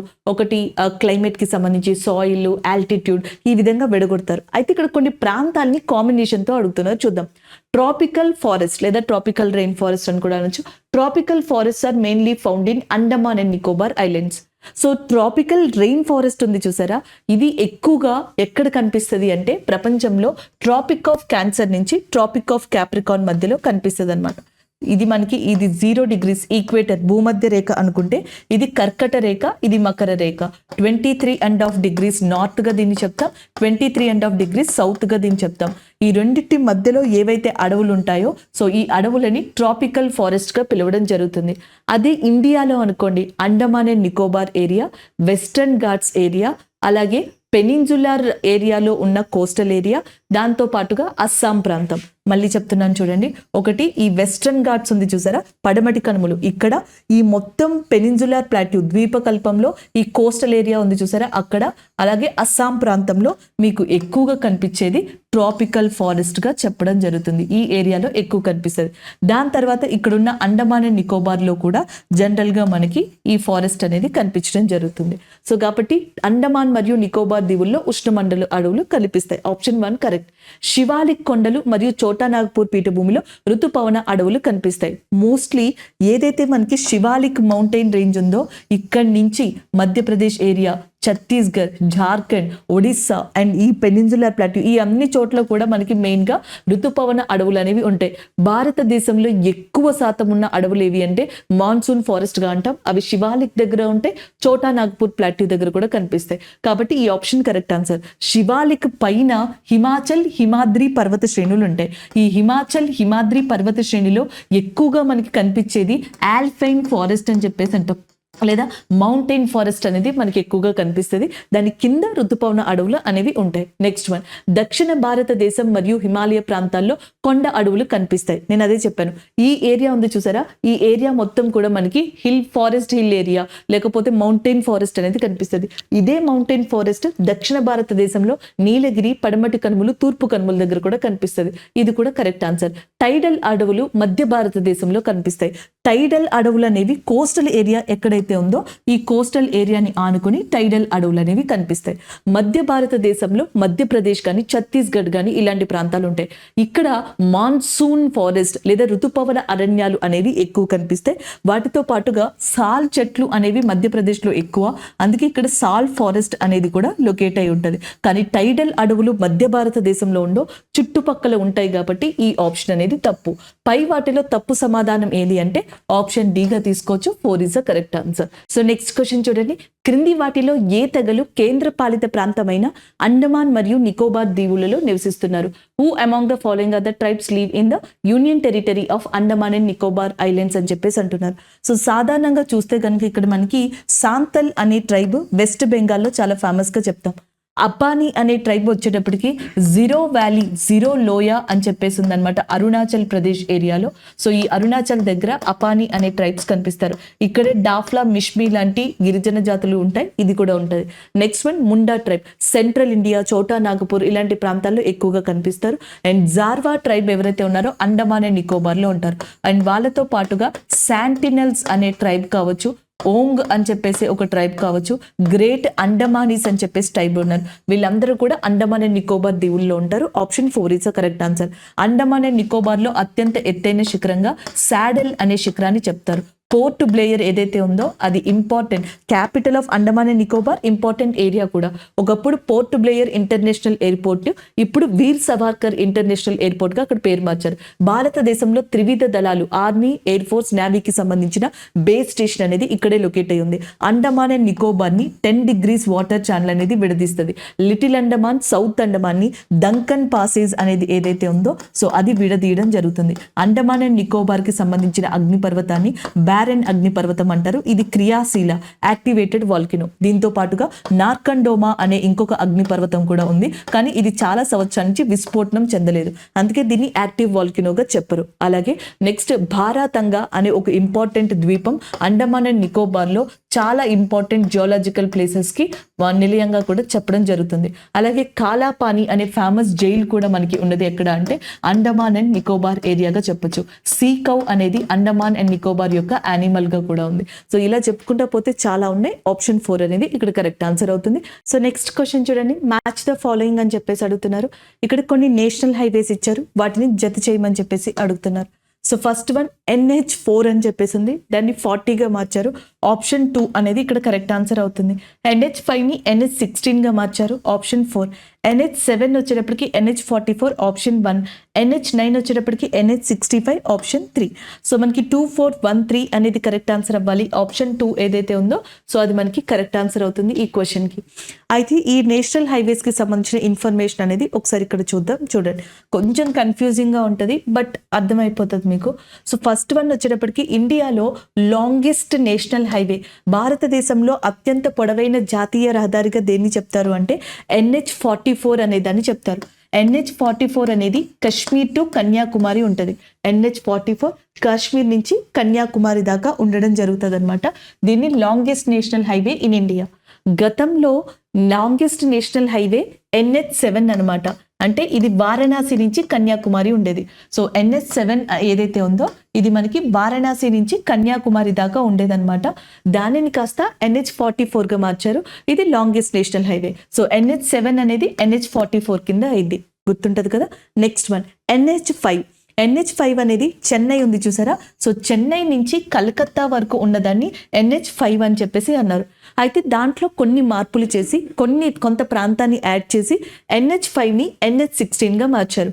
NH5 NH16 రూట్స్ ఒకటే, కాకపోతే ఏంటంటే కొంచెం డిఫరెంట్ అనమాట. కొన్ని ప్లేసెస్ని యాడ్ ఆన్ చేయడం జరిగింది. దాంట్లో జార్ఖండ్ అంటే ఇది వరకు అయితే తమిళనాడు, ఆంధ్రప్రదేశ్, ఒడిస్సా, వెస్ట్ బెంగాల్. ఇప్పుడు తమిళనాడు, ఆంధ్రప్రదేశ్, ఒడిస్సా, జార్ఖండ్, వెస్ట్ బెంగాల్. సో ఇలాంటి ప్రాంతాలని కలుపుకుని NH16గా మారిపోయింది. సో ఇది ఒక సెట్. నెక్స్ట్ వన్ మీకు NH4 అని చెప్పేసి ఉంటుంది. ఇది 40 and I'm so sorry NH40. NH4 అనేది ఉంటుంది, ఇది ముంబై టు చెన్నై. అప్పుడు NH40 అనే దాన్ని తీసుకొచ్చారు. NH40 కూడా మనకి మహారాష్ట్ర నుంచి చెన్నై వరకు ఉంది, కొంచెం చేంజ్ చేశారు. సో NH4ని NH40 కింద చేంజ్ చేయడం జరిగింది అనమాట. నెక్స్ట్ NH4 NH40 అయిపోయింది, NH5 NH16 అయిపోయింది, NH44 NH7 అయిపోయింది. ఇప్పుడు నేషనల్ హైవే 9. ఇది వరకు నేషనల్ హైవే 9 అంటే మనకి మెయిన్గా ఎక్కడి నుంచి ఎక్కడి వరకు ఉండేదంటే ఈ మహారాష్ట్ర నుంచి ఆంధ్రప్రదేశ్ మధ్యలో ఉండేది. ఆ నేషనల్ హైవే 9ని NH65 కింద చేసేసి మహారాష్ట్రలోని పూణే నుంచి మచిలీపట్నం దాకా కలిపారు.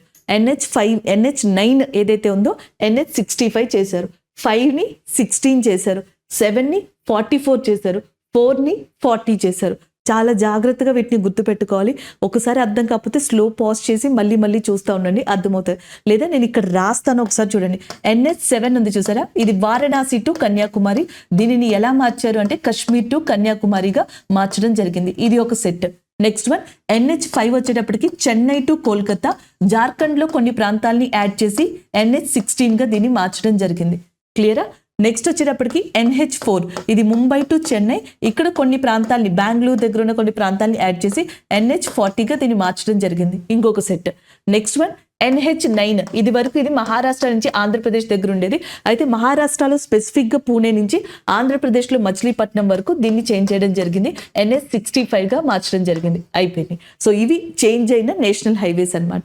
అయితే ఇప్పుడు ప్రజెంట్ NH5 ఉంది చూసారా, ఒకప్పుడైతే చెన్నై టు కోల్కతా, ఇప్పుడు NH5 అనేది పంజాబ్ దగ్గర ఉంది. నేషనల్ హైవే 95, 21, 22 3 నేషనల్ హైవేస్ని కలిపేసి ఇప్పుడు నేషనల్ హైవే 5గా దానికి ఇచ్చారనమాట. అది ఒక పాయింట్. NH9 ఇది వరకు ఇక్కడ ఉండేది, ఇప్పుడు ఏం చేశారంటే పంజాబ్ నుంచి మనకి ఆల్మోస్ట్ ఉత్తరప్రదేశ్ వరకు దాన్ని కలిపేశారనమాట. సో పంజాబ్ ఒకటి, Haryana, Delhi, Uttarakhand Pithoragarh district, Uttar Pradesh area. So ఇదంతా కూడా మనకి NH9 లోకి తీసుకురావడం జరిగింది. సో ఇవి చేంజ్ అయిన కొత్త రూట్స్ అన్నమాట. ఇవి ఓల్డ్ రూట్స్ ఎలా చేంజ్ అయ్యింది. గోల్డెన్ క్వాడ్రిలేటరల్ రోడ్ అని చెప్పేసి ఉంటుంది. సో ఫస్ట్ ట్రంక్ రోడ్ అనమాట, NH1 అంటాం. ఢిల్లీ ఉంది చూసారా, ఢిల్లీ నుంచి అమృత్సర్, అమృత్సర్ నుంచి కోల్కతా, ఇది NH2, అది NH1. ఈ రెండింటిని grand trunk road in India. మొదట్లో ఇది పేషావర్, పాకిస్తాన్లోని పేషావర్ నుంచి కలకత్తా వరకు శేషాసూర్ నిర్మించారు. అయితే ఇండియాకి ఇండిపెండెన్స్ వచ్చిన తర్వాత మనం అమృత్సర్ నుంచి ఢిల్లీ, ఢిల్లీ నుంచి కలకత్తా రూట్ ని గ్రాండ్ ట్రంక్ రోడ్ కింద తీసుకుంటున్నాం. NH2 కదా, NH3 ఢిల్లీ నుంచి మనకి ముంబై వరకు, NH4 పాత రూట్స్ అనమాట, ముంబై నుంచి చెన్నై, NH5 చెన్నై నుంచి కోల్కతా, ఇది పాత route. NH2, NH3, NH4, NH5 దీనిని గోల్డెన్ క్వాడ్రిలేటరల్ రోడ్ ఇన్ ఇండియాగా చెప్పడం జరుగుతుంది. సో ఇవి కొన్ని నేషనల్ హైవేస్. అండ్ నార్మల్గా మీకు ఇంత కాంప్లికేటెడ్గా ఇవ్వరు. అండ్ ఇది ఒకసారి చూసుకోండి, option 2 is a correct answer. So next question చూడండి, మ్యాచ్ ద ఫాలోయింగ్, క్రింది వాటిని జతపరచండి అని చెప్పేసి అడుగుతున్నారు. ఒకసారి చూద్దాం. నేపా నగర్ అనేది మధ్యప్రదేశ్లో ఉంది. ఇండియాలో న్యూస్ ప్రింట్ పేపర్కి అది చాలా ఫేమస్. ఆప్షన్ 2 అనేది తీసుకెళ్ళి ఇక్కడ పెట్టచ్చు, ఇక్కడ పెడుతున్నా. నెక్స్ట్ వన్, కాఫీ ప్రొడక్షన్కి ఇండియాలో చాలా ఫేమస్గా మనకి ఇక్కడ నాసిక్ ఉంది. And as well as next వచ్చేటప్పటికి వెస్ట్ బెంగాల్, ఇవన్నీ కూడా ఉన్నాయి. సో నాసిక్ అనేది ఫేమస్, ఆప్షన్ 1. అంటే అక్కడ ఇచ్చిన ఆప్షన్స్లో మామూలుగా అయితే కర్ణాటక, మంగళూరు అనేది చాలా ఫేమస్. సో దాని తర్వాత మహారాష్ట్రలో నాసిక్. జనపనార్ వచ్చేటప్పటికి మీకు ఆల్రెడీ తెలుసు, వెస్ట్ బెంగాల్ జూట్కి, ఆప్షన్ 3. నూలు పరిశ్రమకి గుజరాత్, ఆప్షన్ 4. సో మనకి 2, 1, 3, 4 అనేది కరెక్ట్ ఆన్సర్ అవుతుంది. అలాగే తోళ్ళకి ఉత్తరప్రదేశ్ ఏరియా కాన్పూర్, గాజు పరిశ్రమకి ఉత్తరప్రదేశ్ ఏరియా, అలా చక్కెర పరిశ్రమ, ఇలా ఏవైతే ఉన్నాయో కొన్ని కొన్ని ఇంపార్టెంట్ ఉన్నాయి ఆ ఇండస్ట్రీస్లో ఇక్కడ తీసుకొచ్చి అడిగారండి. నాసిక్, నేపానగర్, పశ్చిమ బెంగాల్, గుజరాత్. నాసిక్ అనేది ఇండియాలో చాలా ఇంపార్టెంట్. కుంభమేళా, కుంభమేళా ఎక్కడెక్కడ జరుగుతుంది, గోదావరికి సంబంధించి నాసిక్లో, గంగకి సంబంధించి మధ్యప్రదేశ్లోని ఉజ్జయిని, క్షిప్రా ప్రాంతాలు ఏవైతే ఉన్నాయో అదైతే ఆ ఉజ్జయిని నది ఇన్ క్షిప్రా అది ఒకటి. అండ్ గంగా నదికి సంబంధించి మనకి మెయిన్గా ఉత్తరప్రదేశ్లో వారణాసి అనే ప్రాంతంలో జరుగుతుంది. వారణాసి, అలహాబాద్ ఇన్ ఉత్తరప్రదేశ్ ఏరియా, మధ్యప్రదేశ్లో మనకి ఉజ్జయిని ప్రాంతంలో క్షిప్రా నదికి, మహారాష్ట్రలో గోదావరికి సంబంధించిన నాసిక్కి, ఈ నాలుగిటికి కూడా కుంభమేళా జరుగుతుంది అనమాట. అదే గోదావరి నదికి తెలంగాణలో మనకి బాసరా కావచ్చు, భద్రాచలం కావచ్చు, ధర్మపురి కావచ్చు, ఆంధ్రప్రదేశ్లో మిగతా ఏరియాలో పుష్కరాలు జరుగుతాయి. ఇలా కొన్నిటిని గుర్తుపెట్టుకోవడానికి ట్రై చేయండి. సారో ఆఫ్ వెస్ట్ బెంగాల్ అని చెప్పేసి మనకి మెయిన్గా దామోదర్ నదిని పిలవడం జరుగుతుంది. Option 1 is a correct answer. Next one చూద్దాం. సో స్టీల్ ప్లాంట్స్ కి సంబంధించింది. ఫస్ట్ లో భారతదేశంలో Tata iron and steel company అనేది ఎస్టాబ్లిష్ చేయబడింది, టిస్కో అంటారు. సో ఫస్ట్ ఇది స్టార్ట్ చేయబడింది అనమాట జంషెడ్పూర్లో. దాని తర్వాత మనకి ఇంకా important steel plants like Durgapur steel plant ఉంది చూసారా, మనకి ఈ దుర్గాపూర్ స్టీల్ ప్లాంట్ వచ్చేటప్పటికి 1959లో వెస్ట్ బెంగాల్లో ఏర్పడింది. బ్రిటిషర్స్ యొక్క సహాయంతో దీన్ని ఏర్పాటు చేయడం జరిగిందనమాట. అదొకటి గుర్తుపెట్టుకోవచ్చు. Next one, Visvesvaraya steel plant ఏదైతే ఉందో, సో దీనిని 1923లో ఎస్టాబ్లిష్ చేశారు. అండ్ కృష్ణరాజ్ వడియార్ ఎస్టాబ్లిష్ చేయడం జరిగింది దీన్ని. అప్పట్లో మనకి మోక్షగుండం విశ్వేశ్వరయ్య దివాన్గా కూడా ఉన్నారు మైసూర్ కింగ్డమ్ కి సంబంధించి. Next one, Visakhapatnam steel plant. ఇది 1971లో ఎస్టాబ్లిష్ చేయబడింది USSR యొక్క సపోర్ట్తో. అండ్ ఇదే USSR సపోర్ట్తో 1955లో బిలాయ్ ఉక్కు కర్మాగారం అనేది ఏర్పాటు చేయబడింది. అప్పుడు 2341 అనేది కరెక్ట్ ఆన్సర్ అవుతుంది. Option 3 is a correct one. So Durgapur ఏదైతే ఉందో వెస్ట్ బెంగాల్లో ఈ స్టీల్ ప్లాంట్ ని బ్రిటిషర్స్ సాయంతో ఏర్పాటు చేశారు. ఇది హుగ్లీ నది ఒడ్డున ఉంది, ఎందుకంటే వెస్ట్ బెంగాల్లో లొకేట్ అయి ఉంది కాబట్టి. అలాగే వెస్ట్ బెంగాల్లో ఓల్డెస్ట్ కోల్ మైన్ వచ్చేటప్పటికి రాణిగంజ్గా చెప్తారు. అలాగే బిలాయ్ వచ్చేటప్పటికి ఛత్తీస్గఢ్లో ఉంది. రూర్కెల్లా ఒడిస్సాలో లొకేట్ అయి ఉంది. ఇలా కొన్నిటిని గుర్తుపెట్టుకోవడానికి ట్రై చేయండి. Option 3 is a correct one.